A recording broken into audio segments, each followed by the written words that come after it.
Hello, Hello. everyone, and welcome back. Today, I have with me my previous doula clients in Portland, Lindsay. And yeah, she's here to share her two beautiful birth stories with us today. Lindsay, introduce yourself. Hi, I'm Lindsay. I'm so excited to be here. And yeah, I had the privilege of working with Allison back in, I guess, 2022, which feels so long ago now, and was so sad that she couldn't be our doula again for our second birth this past year. But it's been great to reconnect with you and still use the Birth First team for our second birth journey. So I'm excited to be here and just unpack it with you. And yeah, so thank you for having me. Of course. Oh my gosh, that's so exciting. I can't believe it. Yeah, it's since 2022. That's a while Hmm. ago. Oh my gosh, full on toddler now. Hmm. Um, I would love to hear, yeah, just how take me back to when you and Anthony were kind of starting to plan to have a baby, and we can kind of start there. And yeah, share Yeah. any share. Yeah, we had reached the point, kind of around like, I mean, having COVID hit and like trying to figure out when to start your family is an interesting chapter. So I feel like once, we kind of got through just the doldrums of COVID and then we're kind of resurfacing in 2021, we were kind of felt like, okay, like we're feeling ready. We had bought our first home and felt like we finally had the space to accommodate a child. So yeah, we kind of just approached our pregnancy and like conception journey with open hands because we were watching a lot of our friends struggle with fertility. And that's just a hard journey and conversations all on its own. So I do want to hold space for those who are struggling in that season. We have had kind of our and still are in like the front seats for to a lot of our friends' fertility journeys, and it's hard to watch. And so my heart goes out to all those who are in that space right now. But we had reached kind of the point in our marriage where we were feeling ready. So we I had my, annual OBGYN appointment and decided to get off birth control. And was on the pill, knew it was going to kind of take a little bit of while to kind of have that phase out of my system. So I think that was like July. It was a little earlier than we were like, this is July 2021, a little bit earlier than we were anticipating. So kind of put things on pause for a little bit, just using like natural family planning. And then I think that spring we found out we were pregnant, and like had kind of set up the year, so this being 2022, of like we didn't want to like plan our whole year around a potential pregnancy. We were just like, it had already been like, we had been like actively trying for probably 3 to 4 months at that point.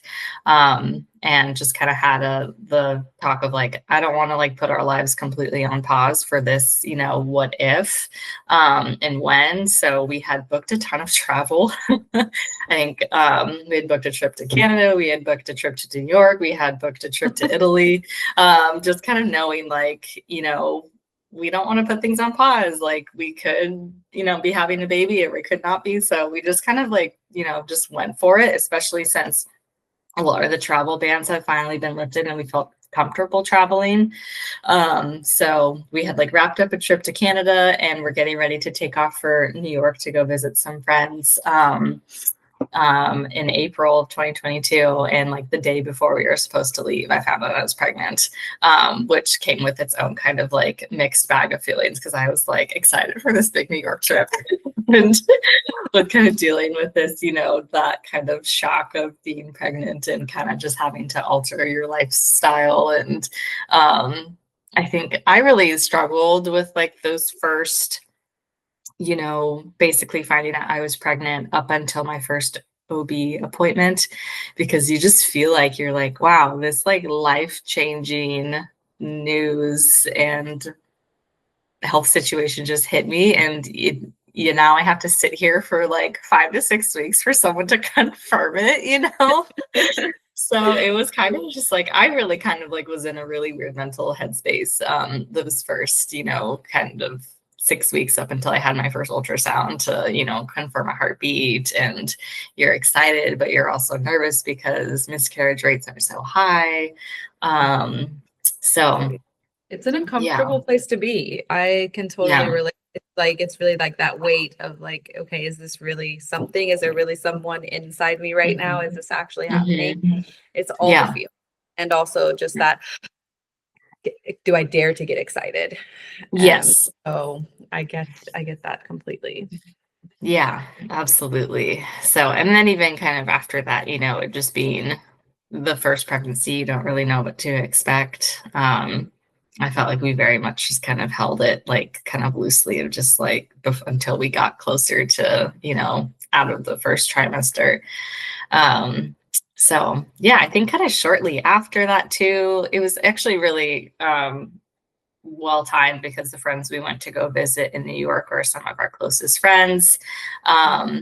And she was really passionate about, and really was the one reason why we sought out doula, because she had had such a great experience with it with her first Ah, pregnancy, and had gone through a very complex traumatic birth, and was just singing her doula's praises of like, I don't know how we would have done it without having a doula by our side. And we had also had several friends around us who, and we had talked about this when in some of our earlier meetings, who, when they were going through their labor and delivery process, some of the common things I was hearing from our newly mommed friends were like, the dad was kind of didn't know what to do, didn't know how to support. And some of the harder comments was he was quote unquote useless. And I didn't want that like experience for us. I wanted Anthony to feel empowered during the pregnancy and birthing process, and for him to be an active participant, and to just feel like he could, really play a part in it. So, which is why we, sought out a doula and landed on you, which was so wonderful. So, I feel like we probably connected on the earlier side of things, just yeah, I because don't I know. know people's schedules kind of fill up. Yeah, I don't know how many you ended up interviewing or anything, but I You do really remember. what? Really?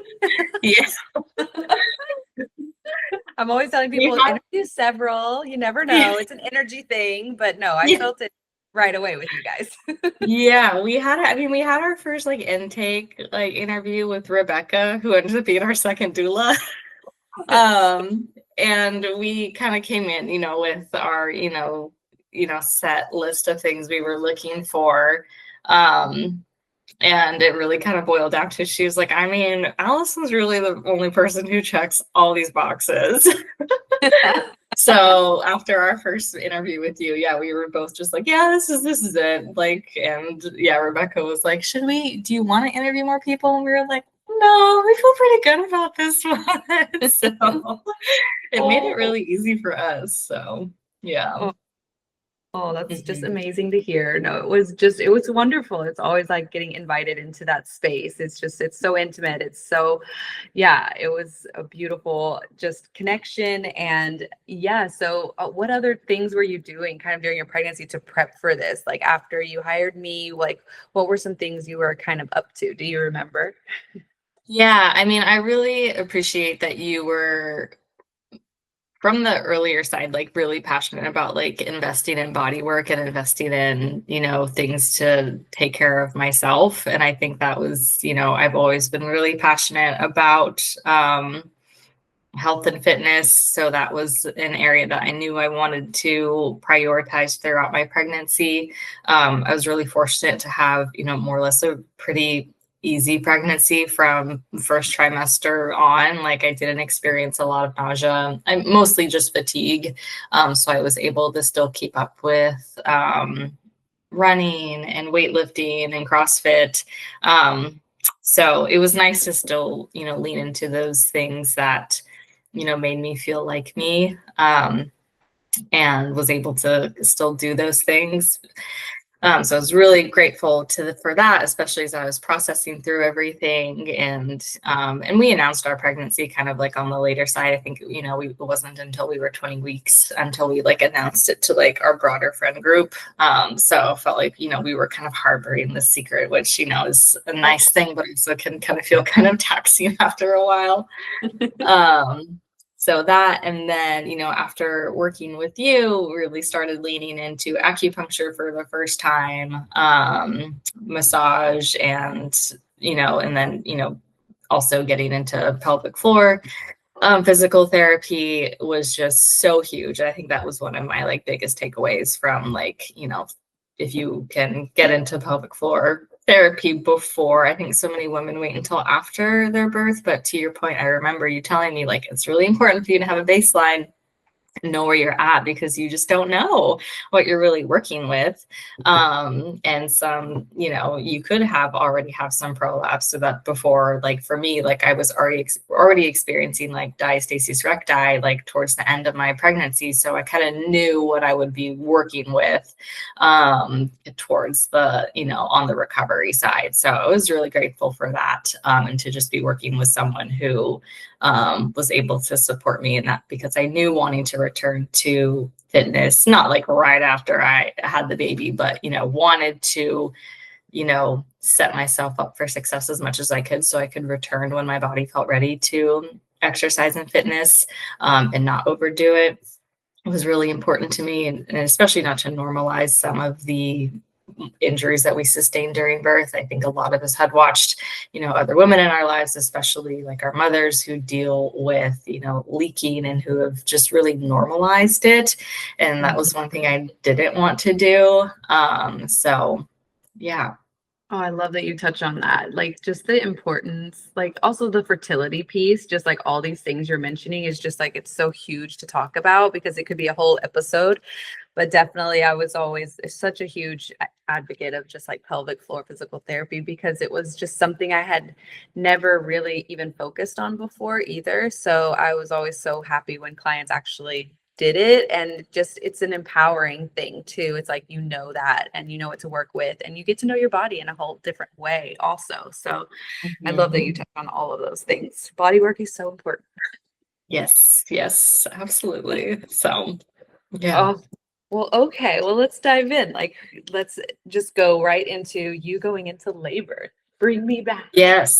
Yeah, for real. I know it's actually therapeutic to go back and talk through that too, because I feel like, you just tend to forget. So yeah, but with Rio, oh gosh, I think, you had started encouraging kind of around like 37, 38 weeks to, kind of start prepping for labor, was pounding the red raspberry leaf tea and started doing some mile circuit to just kind of really start prepping my body. And I think too, with your first pregnancy, a lot of people are very on the, camp of like, it's not going to be early. It's not, you're going to be, 41 weeks plus.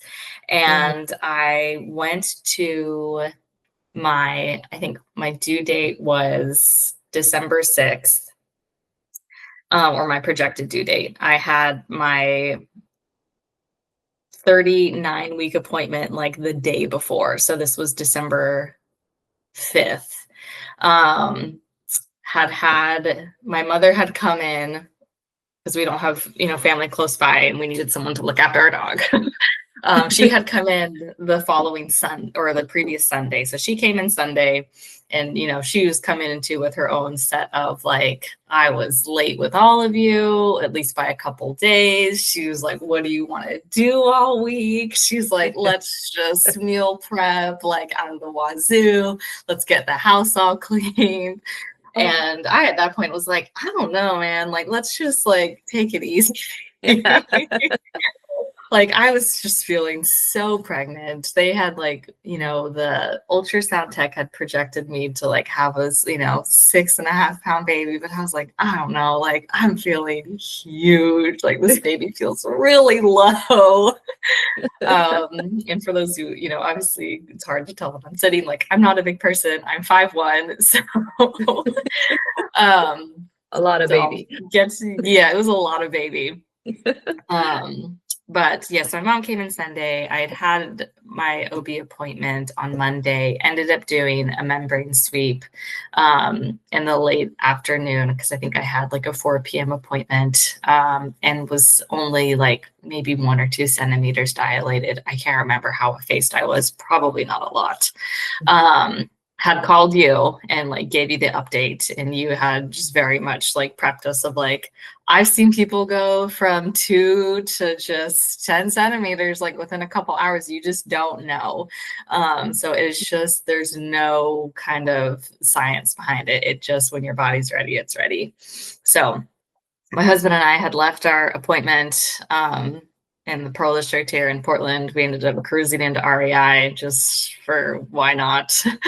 And we were walking around REI and I started to feel like a contraction, like when I was walking up the stairs, and was like, okay, like who knows? Maybe this is just Braxton Hicks. Like I hadn't felt any of those before. So kind of just breathed through it, like was like, I think it will be fine.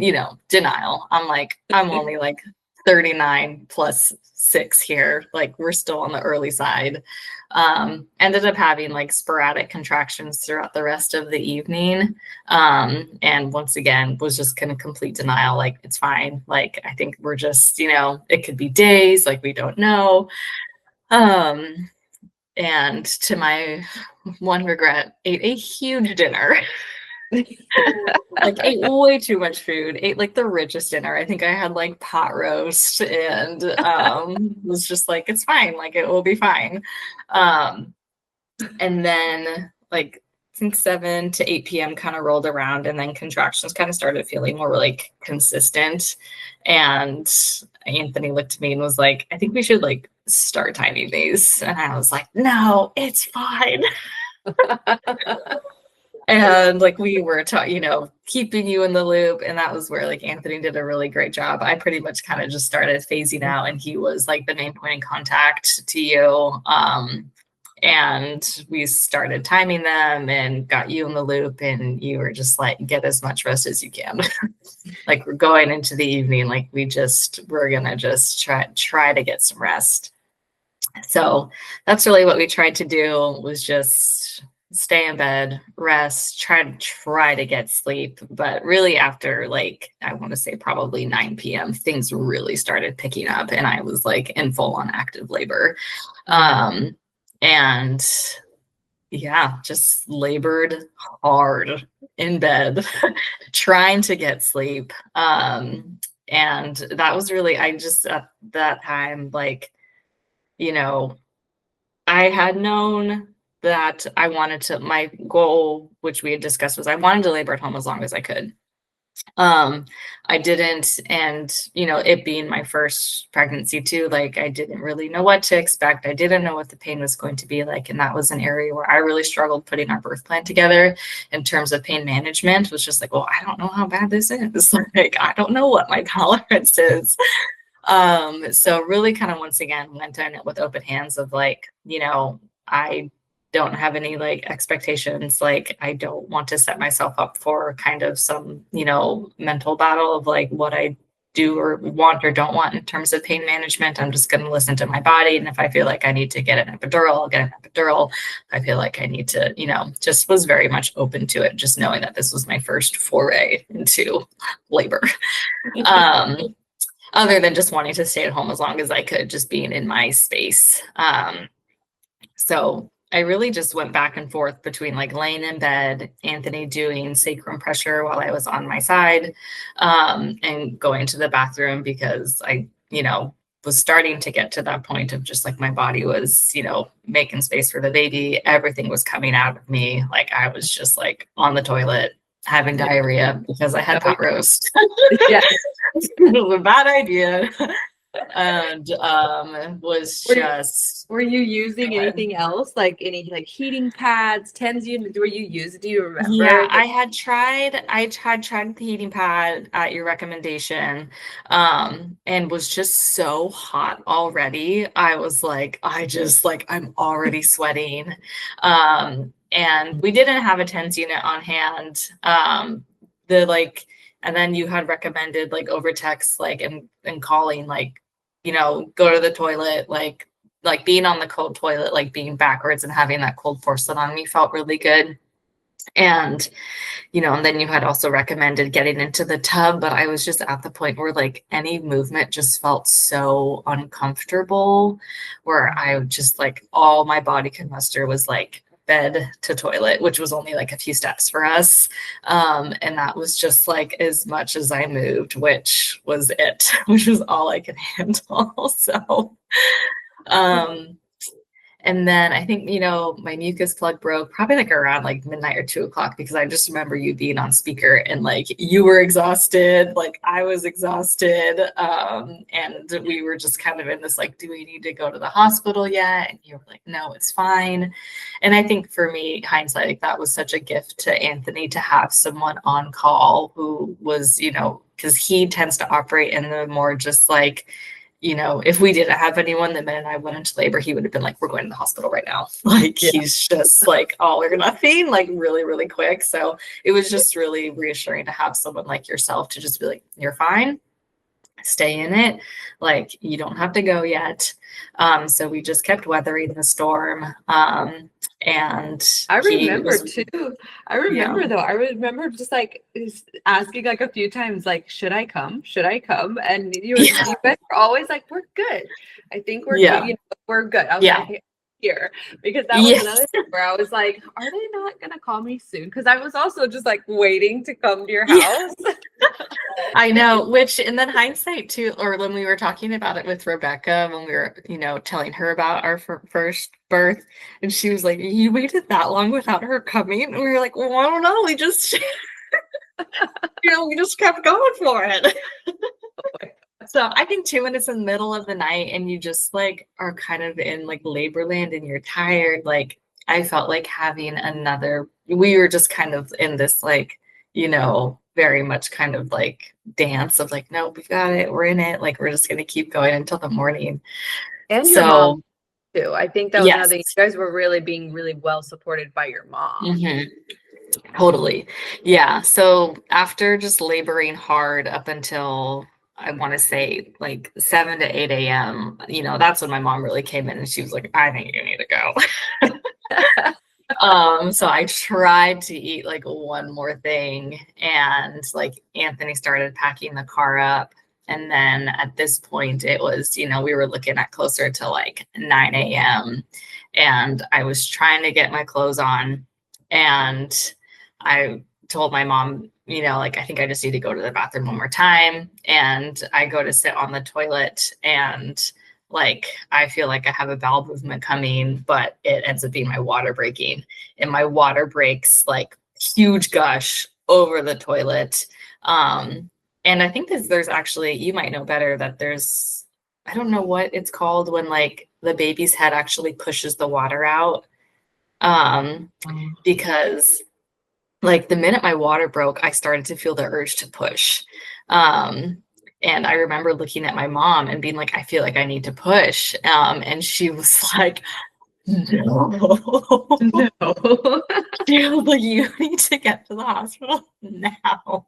It So was I probably just, too because when your baby was also very low, but then the water bag mhm, is, first. So I think that also once mhm, that water breaks, the baby's head just takes that room yeah, and your pelvis and comes kind of beneath the ischial spines, like that zero station. mhm, And you can really feel that drop from zero station to +1. And that's probably what you were absolutely. feeling. That water balloon broke, her head just came down, and that's Yeah. what started that urge. Yes. Yeah. So we hightailed to the hospital. It was like the longest drive of my life because it was a Tuesday. We were hitting rush hour traffic, and I was just like, closed my eyes, was like in the car, in the passenger seat, and was like, just let me know when we're there. Oh my God. So you met us like right at the entrance of the hospital, grabbed our bags. They get me in a wheelchair. And it is kind of like one of those like out of a movie, like she's having a baby, like she feels like she needs to push. We're running her to the room. Like at this point, I'm like almost fully blacked out. Because I get to the hospital, they basically like undress me as quickly as they can, throw me on the bed, do a check, and they're like, "You're 10 centimeters, you need to start pushing." And I was like, "Okay, good," because I feel like I have to push. So just a wild journey. And I just remember the nurse looking at me saying, like, and you were there too. Um, and she kind of said, like, an epidural is going to slow you down. And I was like, nope, then we're not doing it. I'm like, we just need to get this baby out of me. And I specifically remember you telling me too that you said you're still gonna feel the pressure with an epidural. Like you basically like told like I remember you telling me like you've kind of gone through the hard part. Like you're still gonna feel like this pressure.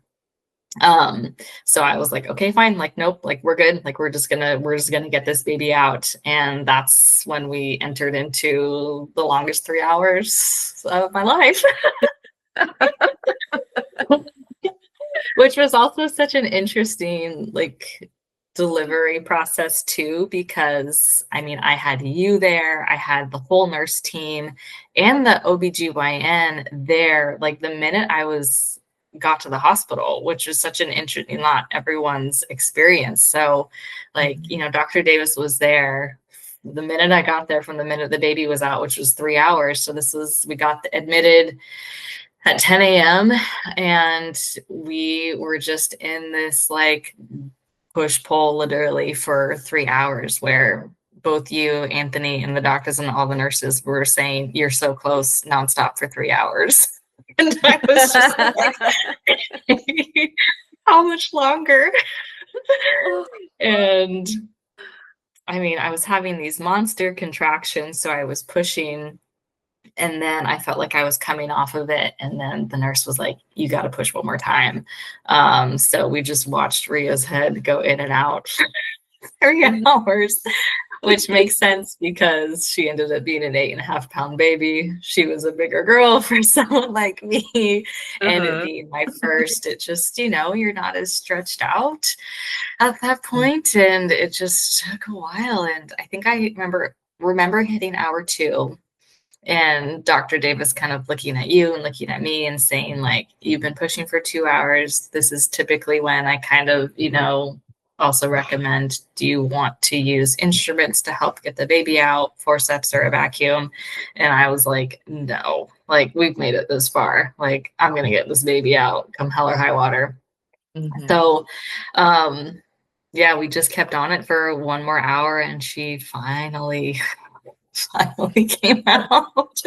But I do just remember being in like really like lockstep with you and the nurse of just like, okay, like it's time, you know, just like, is it time to push? We're gonna push. And every single time like I had a contraction and needed to push, it was just like, okay, I'm gonna give this everything I've got, like we're gonna go for it.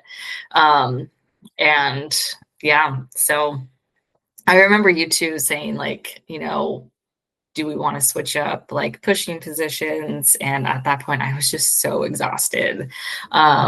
And just was like, I can't, the thought of like moving anywhere other than my back just sounds impossible. So we just stayed there. And I just remember like we had the bar up, I had, you know, pulling on a towel or something. So I was just, you know, all fours just pulling, like it was exhausting. So but you say, Lindsay, you say that you were having these monster contractions, but I gotta say, like I've seen a lot of people give birth, but I don't know where you were. Like nowhere was either. like literally, no, I have never at 10 centimeters, you're in full on like, you know, that's when a lot of people become like really overwhelmed, really scared, really like I got to get out of this or like trying to run away, like in a very kind of fearful place, but you were Mhm. just so zen the whole, like in between the contractions, right? You were giving the incredible strength every pushing contraction, but in between you were able to like go somewhere else. Like your whole body was just relaxed in a way that I have not seen much in my career. And so I'm always curious of like, do you remember that? Do you remember where you were? Do you remember, yeah, was there anything that was helping you through with those breaks? I just remember honestly feeling so supported, like physically, mentally, emotionally by my birth team, where I just felt like this sense of like, no, I can do this. And yeah, I do think that's kind of really where, I mean, it feels long ago now, but what comes to mind of just like there was this like, I don't know, this like magical like, force of like, you can do this. And I think that is where I kept on kind of drawing back to of just like, yeah, I really felt the support of the team in those moments. And I think probably too, like because we were so close the whole time of just like I felt the finish line was in sight. And yeah, I was just grateful that, the doctor let me go that long, it being my first pregnancy too. I'm um curious too, like if you had gone in earlier, like what it had looked like, Yeah, yeah, because for like it sure. probably would have been a completely, of course, different experience having gotten Mhm. there earlier. I mean, all of those things of like the doctors usually don't let you go that long. And if you had had an epidural on board, like it usually takes even longer to push, and usually Yeah. other interventions are needed sometimes with a bigger baby, with a Mhm. smaller person, but Yeah. for I mean, it was also your body knew that it was time to birth your baby. I feel like that's just a Mhm. wisdom that we'll never understand, that yes, you didn't go beyond your due date Mhm. because you're like, she was ready size wise. It was like Yeah. the perfect match. Mhm. Totally. So, yeah, and I think, we talked a lot about in, like, when we did our big, like, labor prep, like, meeting together of, I kept on referring back to I just feel like I'm gearing up for the biggest, like, physical fitness test of my life. And I think that's too like where I went like during those like, final hours of labor. It's just like, this is what I've been training for. This is what my body has been gearing up for. So yeah, there was just this I just felt like in that space too, like I didn't feel any doubt from the team between you, Anthony, and the nurses and the doctor of just like, or maybe a little bit from the doctor, because there was that like, do you want to throw in interventions? And yeah, I just didn't feel like, I don't know, when I looked at you and I looked at, I can't remember who our L&D nurse was, but I still just like, oh man, she was so great. Or like, I really felt it from her too, where she was like, I can feel it from her. She's like, you can do this. I'm like, okay, we're going to do this. So yeah, Yes. shout out to the L&D nurses. They are incredible. So, They really are. And you yeah. remember them for life. So the fact that they Mhm. made that impression on you just during that 3 hours of their shift, it's like a lifelong memory for you. That's Yeah. so positive. That's just Mhm. amazing that you got that experience. Yeah. Yeah. Oh, So, okay. Well, then, so she comes out, and like, I would love to hear kind of what was going through your mind just emotionally, mhm. and what that postpartum journey with Rio looked like. Yeah, that feeling of having the baby like finally out after that long and like that instant relief is something that like I can is so visceral. And then like having her plopped on my chest was the most like just the biggest sense of relief. And I felt that with Isaac too. It's just like, oh man, it's just incredible. So um yeah, and I think we were just on such a high, like immediately after for like the first, the rest of that day. I just remember Anthony and I were just like, oh my gosh, I can't believe we did this. This was incredible. Like what? Like we just kept on like reliving it over and over for like the next like week where we kept on like, verbally processing it together. And we're so grateful you took a video because we kept on rewatching it too because it was just this like, wow, like I can't believe we did that and got had through it. And it was such an empowering experience. And then, kind of shifting into postpartum, hindsight too, I'm like, definitely like experienced some, postpartum depression with just very much having like that hormone crash. And I was, so emotional for the first like week, where I was just like crying at everything.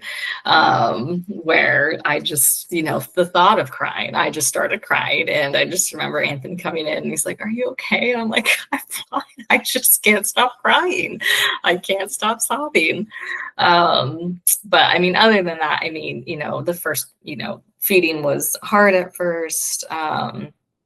And got like super banged up, like, guess, cracked, bleeding nipples, and it was rough. But I mean, once again, was so grateful we had like you coming in for our first home visit to help with, and even in the hospital with latch, and having Sara come in to do lactation, and just, really be, constant support around that was just life-changing. We got to use her again this time too, which we were so grateful for. Oh my God. So yeah, it was I mean, once again, hindsight is 2020. We just kind of chalked it up to like, this is how it is. But yeah, it was definitely a rougher like postpartum experience compared to this one around with, emotions regulating and trying to get my footing there. And I was also just really, really, really swollen and sore because I had pushed for so long. So like my face, like everything from like my face was sore from all of the bracing, like my whole body was just like extremely fatigued and sore and puffy and bloated. So it just took a while for me to, get all that lactic acid out of my body and to have all my muscles recover. So yeah, it took us a while to kind of find our, footing a little bit. And yeah, I just remember, and I think we had very much kind of braced for it too, of just like, we knew it was going to be a very raw and vulnerable time. And we had kind of put some parameters in place to, we didn't want a ton of family by, just as we kind of adjusted, other than moms coming in. So, yeah, it was, it was a rough time, but we found our path, and it really had, I mean, you were such a huge, part of that support as we kind of figured things out. And I think the big thing for me was just like, getting through or letting my body heal from just those first, rough nursing sessions of just trying to get nipples to heal. Was just, once we got past that, it definitely started to smooth out. And because, it's just hard when your body's trying to heal, and nursing is just so painful. So, yeah. Yeah, I think that's one thing too that people just expect breastfeeding to hurt is really one thing that is like you have to kind of expect that. And it's really hard when, it's so common with super sore nipples and all the things of going through that transition. And so I love that you touch on all of it, because it's like, these are the things that we need people to kind of like get prepared for, have that lactation support, have the parents just come in with food if you have that available to you, but also just having the support for yourself of just like, it's okay to rest. It's okay to just do nothing, but figure this out 1 hour at a time. So how long did you end up breastfeeding Rio for after things had kind of maybe settled a little bit? You're in a routine.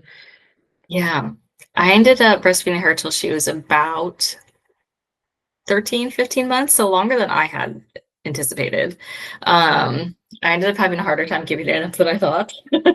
Oh, really? I think especially because, when I went back to work at 4 months, pumping throughout the workday is just such a slog. And I just remember thinking like, I can't wait to be done with pumping and getting rid of all of this and getting some time back to my day. But I remember when I kind of, started approaching my weaning plan and had walked through it with lactation, which, it was like, yeah, harder to give up than I thought, because there is this, it's that bonding. And I think for me, the last nursing session that I gave up was like my morning feed, which was like my favorite. And it was just like, oh man, like it feels so weird to not start the day together, when we got into such a rhythm of like me being the first one to get Rio up, and we would, sit and nurse and have that moment to connect and to kind of give more or less like, hand that over and now be like, oh, Anthony could get her up and get her going. So, but yeah, it was a sweet. I'm grateful that I got to, once again, like, I know not everyone has the capability to, choose when their nursing or breastfeeding journey comes to an end. So I was just grateful that I got to, put closure on it when I felt like I was ready to. So, yeah. Beautiful. Oh, such a beautiful story. Mhm. Oh, thank you so much for sharing all of that. And I know that we're kind of like getting on that time, Yeah. but I would love to hear about yours, because that's, again, I wasn't your doula for your second, so I would love to hear whatever you have time for to share about your second experience with Isaac. Yeah. Yeah, I can cruise up to I'll try to squeeze it up till 10:15. But yeah, for Isaac, gosh, in a more or less a nutshell, our pregnancy journey, we got pregnant a lot quicker than we anticipated. It was like IUD came out first round, we got pregnant. Yeah, which once again, I know is a very privileged space to speak from. But it did for us, it did kind of like, it hit us a little bit of a shock. We were like, oh, wow, okay, like that was a lot faster than we were anticipating. We had just closed on a house, and we're in the process of moving. So I actually found out I was pregnant the weekend we moved into our current home. So that was its own whole kind of, once again, I was kind of just in denial because we had just moved. And my parents were here. We were literally just like in the chaos of like unpacking, and I had missed my period, and I was like, it's probably just the stress of moving. Like we've gone through a lot. But was on like, coming up on almost a week of like, nothing. And I was like, okay, I should probably take a pregnancy test. And I just remember like, taking a pregnancy test, and like hadn't even like briefed Anthony at all. I was just like that I was late. It was just kind of like I'm just gonna kind of just keep this one to myself because there's no way. Denial. But sure enough, so much denial. I know, so much denial. Ended up being positive, and I think I felt kind of bad. It was just such a, we were just going through so much. My parents were here, they were staying with us. I remember Anthony literally just like coming out of the shower. We had like one brief moment. I think Rio was napping, and I like looked at him and I'm like, so I'm pregnant. And just kind of like, he was like, oh, you're serious. So it was, yeah, we were all kind of coming to terms with it. And I remember like that night, I was like, I can't not tell my parents, like they're here for a whole week, like they're going to figure it out. And I just, I was probably all like 5-6 weeks pregnant, and sat down that evening to tell them. And my mom just looked at me and she was like, I knew it. And I was like, what do you mean? How did you know? And she was like, you look pregnant. And I was like, what? How did I see that? I don't know, motherly intuition, but yeah, it was kind of one of those. I'm like, well, at least someone was more ready for it than we were. So, but yeah, it just was, a whirlwind. At the same time, we were grateful we had moved into a bigger home. But just kind of that, like, once again, it was just a big kind of emotional upheaval of like, we're moving, we're trying to get settled into a new house, a new neighborhood. And now we're also, thrust into this, we're pregnant, and now we need to start preparing for a second. So once again, started just getting things in place for our birth team. I think I had already reached out to you, I think even before I was pregnant, asking, who you recommended, because I was so sad you had left us. Oh, I know. Trust me, I'm more sad. Yeah. I was like, oh, oh, next time I could have been there maybe sooner. And, wanting to So support you so much I more, that know. I Yeah. was able to the first time.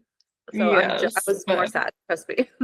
Yeah, but we were so grateful to work with Rebecca, who you had told us was your mentor and coach and the owner of Birth First Doulas. So we got her lined up quickly to kind of be on our support team. And kind of similarly, she was like, "Did you want to interview other people?" And Anthony was like, "If Allison recommended her, that's all we need to know."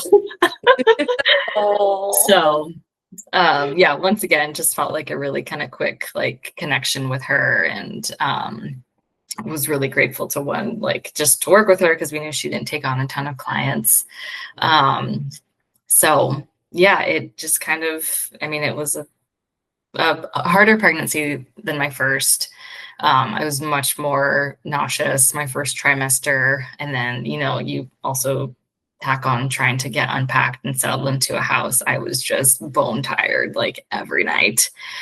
And yeah, made it through. But I think the minute I hit my second trimester, luckily, my nausea stopped. I was grateful I wasn't, vomiting or anything a ton, but was just fatigued and nauseous. And when you're trying to chase around a toddler, has its own special special fatigue on top of that. So I did find it weirdly, what helped with my nausea the most the first trimester was actually exercising first thing in the morning and just breathing fresh air and getting my heart rate up a little bit, just set my day up for more success. So despite being how tired I was, I know everyone is unique, but for me, what helped was I just woke up early. For me, which was 5:45, 6 o'clock, and just exercised. I kept on running. I had a running group that I met with in the mornings, and just kind of it was either I either am nauseous or I am tired. And I was like, I'd rather be tired than nauseous. So That's kind of amazing just, that you found the thing that worked though. That's yeah, incredible. For information for people to know how beneficial yeah, exercise is, and no matter, and the getting up early when you have a toddler yeah, too. Fred, oh, yeah. so much to you. Yeah, it was kind of picking our battles. And also weirdly, we had went camping when I was, probably 10, 12 weeks pregnant. And even just being sleeping outside, I was just remember turning to Anthony, I was like, wow, this is the best I felt this entire pregnancy. I think just is because we are sleeping outside and we're at a higher elevation. I'm like, I felt great. That's amazing. So yeah, kind of just some of those weird things yeah, your body knows what it needs. And it's not then it's just something so amazing about yeah, sometimes you just need to return to the earth. Exactly. And Sometimes be nature is outside. the answer. Yes, absolutely. So yeah, we made it through that. And then second trimester was actually kind of probably more uncomfortable for me than my third. I was just had a lot more aches and pains. I had pubic symphysis pain, which I hadn't had with Rio. So lightning crotch for those who haven't experienced that. But once again, ended up heading to pelvic floor physical therapy to just try to pinpoint what was going on. Found a great physical therapist who was able to kind of pinpoint it, and it turned out I was really tight on my right side. I had a ton of calf tightness. She was like, your calf is literally a knot.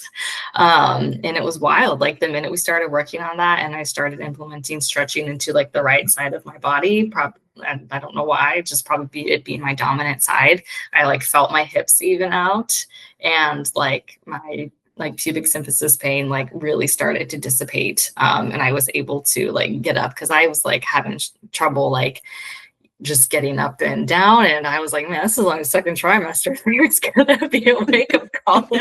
This is how it's gonna continue to go. So once again, shout out for body work and making time for that, because it was just, you don't need to be in pain if you don't need to. So it was really great to just have clarity around that and what was causing pain. And it just set me up for a more successful third trimester. So yeah. It is an Um, investment. Oh, truly. mhm, So glad. That whole tightness on one side is such a thing too. It's just mhm. like the balance work is so important. Yeah, Oh, wow. yeah. So Okay. So more comfortable third trimester. yeah, And more comfortable other than just being large in the third trimester. did you feel larger? Um, I felt honestly, I think I like felt like I was carrying a little bit lower, but didn't feel as large, maybe. Mm, I think just, definitely being kind of more aware of like, your uterus, like it's just, I think one thing that, Rebecca kind of reassured me over and over was just like your body has muscle memory now. So you're gonna feel, bigger earlier, which I did. Like I felt more pregnant quicker the first time around. And mhm. so, but and then too, just like going into my third trimester, I think one thing we didn't touch on, but with Rio, I was breech at Yes, 36 that's weeks. right. So was really kind of paranoid around that and like talked to Rebecca over and over. I'm just like, I don't want to breech baby again. I don't want to breech baby again. Oh. Like, like spinning babies is a chore. And I mean, long story short, we were able to get Rio to flip with spinning babies and moxibustion. But she was very much put me at ease. She's like, I don't think it will happen. Your baby just has more room this time because you're more stretched out. She's like, I really wouldn't worry about it. So it was nice to just have also someone there to kind of, keep those anxieties at ease. Um, and yeah, so it was just kind of more like aware of, positioning exercises as I went into the third trimester and just really making sure, you know, I, took my lessons learned from my first, one of them being, proper posture, what exercises can I be doing to just, optimize positioning. And then really working with, I think what was helpful for us was my physical therapist also offered like a birth prep um appointment like in home, which was really great. So like we had her come, and I think just having someone kind of talk through with us the like mechanics of the baby dropping and what positions we could do or that Anthony could help me with to really get baby's head kind of down into the bowl. Because that was kind of one of my like, lessons learned from the first time around was because I didn't move around really at all when I was laboring with Rio, is I felt like there was probably some, issues with having her drop down and get, you know, into my pelvis. Um, so that was kind of one of the things I really wanted to work on, was like, I really want to move around as much as I can to really just help ease like the pushing process and get baby situated down nice and low and just get him out.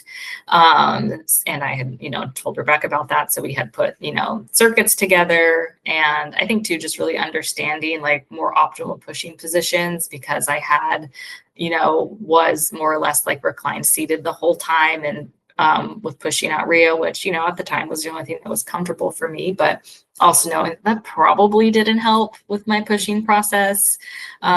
So being able to also communicate to Rebecca, like, I really want to try pushing on my side or on my hands and knees if I feel, up for it, just to really, expedite things as much as I can. So anyways, once again, fantastic resource. And I think just really to have someone kind of walk through the mechanics of it all, of, how we could, optimize, certain positions as, baby was descending further down, was fantastic. So from there, we were inching closer to our due date, and I think I had, my 39-week appointment. Once again, did a membrane sweep just to kind of get things going. And then the day or two after that, I started, I think I literally had like stood up, like after like bending down to like pick up Rio or something, and had noticed like I felt like I peed my pants, and was like, oh, like I was pretty effaced, like as I was at my 39-week appointment, but only like 1 or 2 centimeters dilated. And because I was so effaced, like once again, like I had like called my mom and I was like, I think this baby's gonna either come on its due date or early. So once again, just trying to get things like lined up.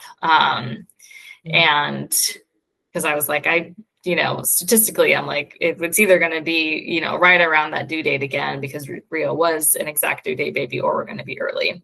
And then I thought I just had a small like tear in my amniotic sac. I was like, I think I'm just leaking a little bit of fluid. I don't think it's a full water break. I think there's just a tiny tear. We're just going to kind of keep playing it out. Let Rebecca know, kept her kind of abreast. And as the day kind of went on, I was like, yeah, I'm like starting to really leak here. And then as the day got further on, I, to the point where like I had a pad in, I had to change a pad like every couple of hours. And my contractions were really sporadic. Like I wasn't like in a ton of pain. Like I was easily talking through them, but was definitely having some contractions. And had my mom move up her flight to come in the next day. Rebecca was telling me, she's like, try to, get some rest. She was like, a lot of the times when you put your baby to bed, you're going to probably start seeing contractions pick up, because your body's actually going to realize, that it can finally rest and you can actually go into labor because you're not in like mom brain mode. And that was just so true. Where I put Rio to bed, my contractions started getting more regular. They were kind of coming every hour. I like got in the tub to see if they were true contractions, and like they still happened after taking a warm bath.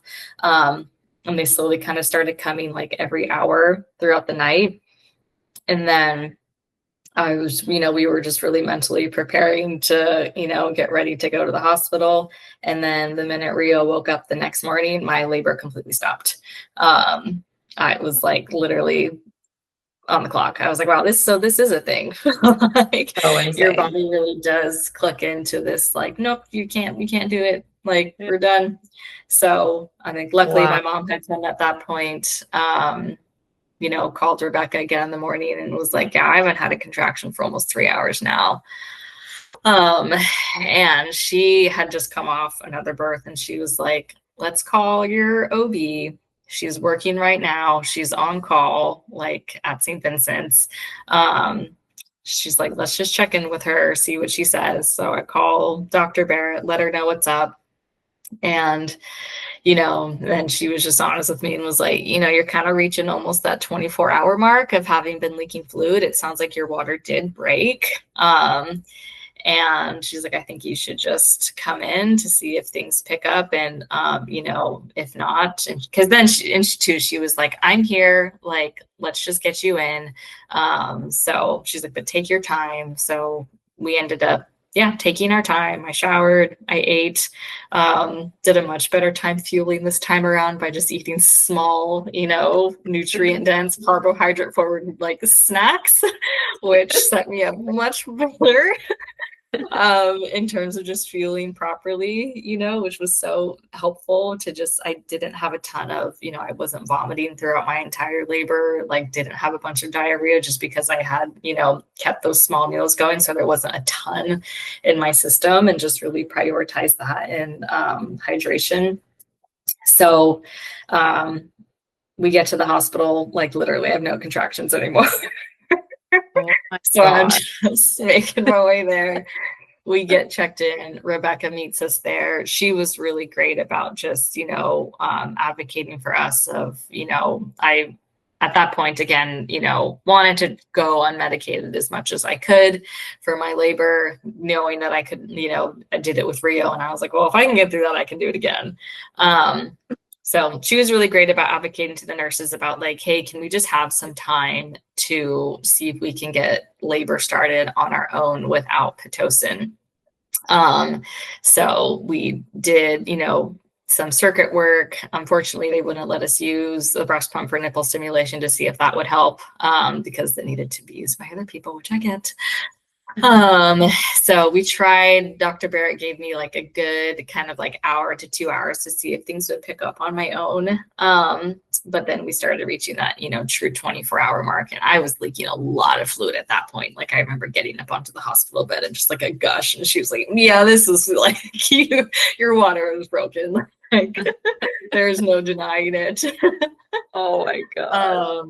So the nurse ended up coming in. I just got like the tiniest whiff of Pitocin, like whatever the smallest amount is that they give you. And sure enough, we were just off to the races. And once again, Rebecca was I hadn't even really processed this because I didn't think I would have need some induction methods, but she was really sweet at reassuring me of just like, this is not a failure at your point by any means. And she's like, your body needs this. So it's just nice to kind of have that, reassurance. And we went Pitocin. Labor is a very different labor. Because I think I got in and I was about 3-ish centimeters dilated and got Pitocin at noon.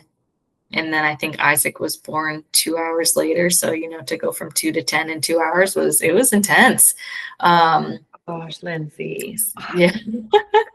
What? Yeah. So it just felt like a very different laboring experience because I kind of like, felt my body just like dilating. I feel like a little bit more intensely. And Rebecca was really great about just, really knowing when to, the minute we got the Pitocin, she was like, now's your time to rest. Like, it's going to pick up really soon. She's like, eat, rest, like, because once it starts, it's going to be game time. So we were just like, okay, like, here we go.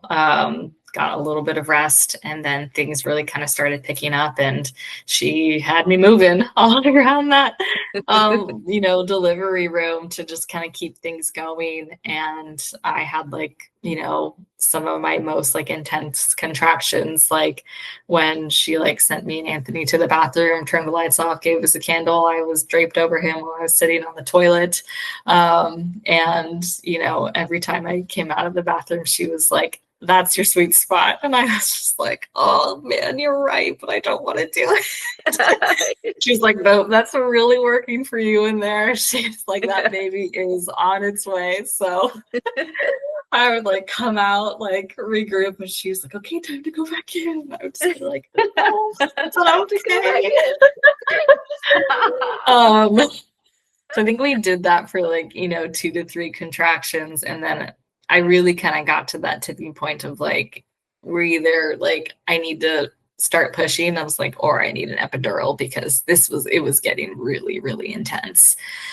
And came out of the bathroom, kind of just like slowly made my way over to the bed. And I like just looked at Rebecca and was like, I'm really losing steam. And she was just like, okay. She gave me like some applesauce. And then like pretty much right after that, I felt like I needed to start pushing. So the team came in, started pushing, was able to get situated on my side. And it was a much quicker pushing process this time around. I pushed for about 10, 15 minutes and he was out, which was so much better. Wow. To the point where I started pushing a little too fast. I think the second time around, like I just remember like Dr. Barrett looking up at me and she was like, you need to slow down. And like gave me some breathing cues and tried to slow it down. And sure enough, was able to get him out on my side, knees inward. So really kind of helped kind of nudge him out. And so you got to push on he came out when you were on the side. Oh, that's amazing. Yeah. Oh, yeah. So incredible. I mean, Dr. Barrett too. She's also just like such a legend. I'm so glad. She is. Oh man. Oh, she's just like an energy that doesn't Oh my exist. gosh, yeah. We were done and she was immediately like, do you want a mocktail? She's like, you deserve a mocktail. It's like, bring it on. It sounds great. So, yeah. Oh, wow. Oh, I'm so glad you got that experience, Lindsay. I mean, Yeah. it's just, oh, so, first babies paved the way, and you just like, I'm so, so glad that, even with the Pitocin, that it was able to be such a positive experience in that sense of going much Yeah. quicker and, oh, incredible. Oh, Yeah. wow. So what Hmm. was that like now having a little boy come up on your chest and that postpartum? Oh, yes. I mean, it's surreal and so sweet. Mhm. I mean, I think just it is wild how, I mean, you get to the toddler phase and you feel like you lose all that baby, memory and how to raise a baby, but it is just wild. It just kind of clicks right back in, and there is just that muscle memory that comes back into play. And I think especially like going into nursing, it's just like, oh, it's nice one of us knows what we're doing this time,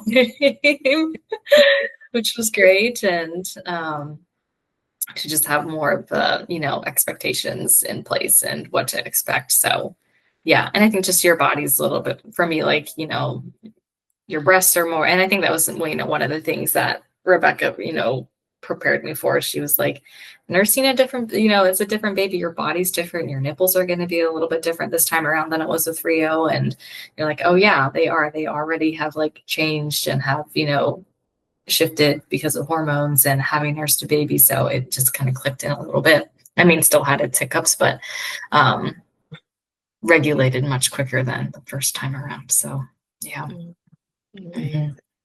Yeah. Oh, oh, Lindsay, so beautiful. Oh, thank you so much for sharing both of those stories. I mean, Yes. I could talk to you for so much longer, but I know you gotta get going.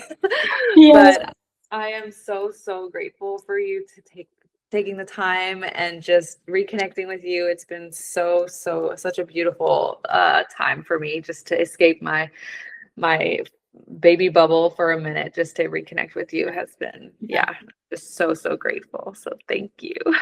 Oh no, thank you for letting me do all the talking, and I wish we had more time so I could hear more about how things are going with you. And but I'm Oh, sure you're doing great, and thank hey, you for there's letting me be hiccups. your first person. Yeah. There are. It's just like doesn't matter how many people you've seen birth and postpartum. It's just like you have everyone has hiccups, and Yeah. yeah, we're having them, and I'm learning more. Mhm. And it's just like, Yeah. yeah, this is also just going to be valuable for the future in some way. I Yeah. don't know how yet, but it will be. Hmm. So, just Good. take one day at a time and just loving and soaking up all these little moments because as we know, Yes. it goes so fast. So just Yes. Yeah. soak it up. Good.